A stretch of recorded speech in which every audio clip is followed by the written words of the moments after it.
War between the houses of David and Saul.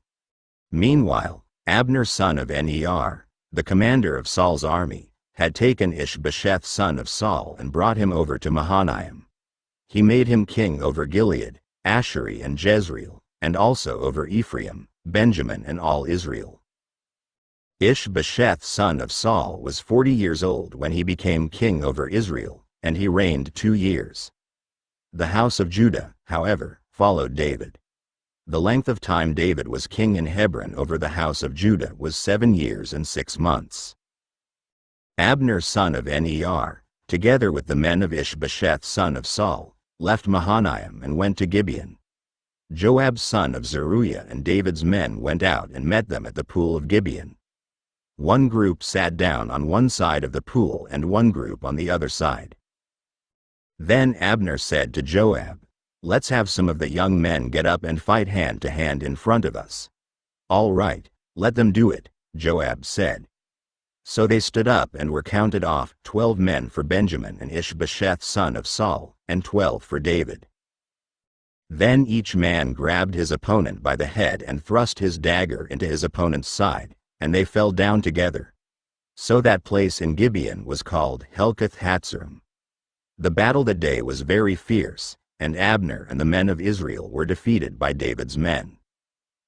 The 3 sons of Zeruiah were there, Joab, Abishai and Asahel.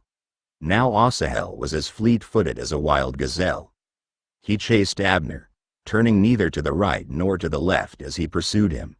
Abner looked behind him and asked, "Is that you, Asahel?" "It is," he answered. Then Abner said to him, "Turn aside to the right or to the left. Take on one of the young men and strip him of his weapons." But Asahel would not stop chasing him. Again Abner warned Asahel, "Stop chasing me. Why should I strike you down? How could I look your brother Joab in the face?" But Asahel refused to give up the pursuit. So Abner thrust the butt of his spear into Asahel's stomach, and the spear came out through his back. He fell there and died on the spot. And every man stopped when he came to the place where Asahel had fallen and died.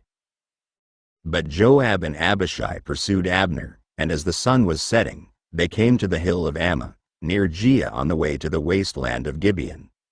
Then the men of Benjamin rallied behind Abner. They formed themselves into a group and took their stand on top of a hill. Abner called out to Joab, "Must the sword devour forever? Don't you realize that this will end in bitterness? How long before you order your men to stop pursuing their brothers?" Joab answered, "As surely as God lives, if you had not spoken, the men would have continued the pursuit of their brothers until morning." So Joab blew the trumpet, and all the men came to a halt. They no longer pursued Israel, nor did they fight anymore. All that night Abner and his men marched through the Arabah. They crossed the Jordan, continued through the whole Bithron, and came to Mahanaim. Then Joab returned from pursuing Abner and assembled all his men. Besides Asahel, 19 of David's men were found missing. But David's men had killed 360 Benjamites who were with Abner. They took Asahel and buried him in his father's tomb at Bethlehem. Then Joab and his men marched all night and arrived at Hebron by daybreak.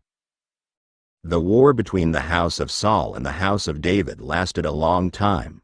David grew stronger and stronger, while the house of Saul grew weaker and weaker. Sons were born to David in Hebron. His firstborn was Amnon the son of Ahinoam of Jezreel. His second, Chileab the son of Abigail the widow of Nabal of Carmel. The third, Absalom the son of Maacah daughter of Talmai king of Geshur. The fourth, Adonijah the son of Haggith. The fifth, Shephatiah the son of Abital. And the sixth, Ithream the son of David's wife Eglah. These were born to David in Hebron.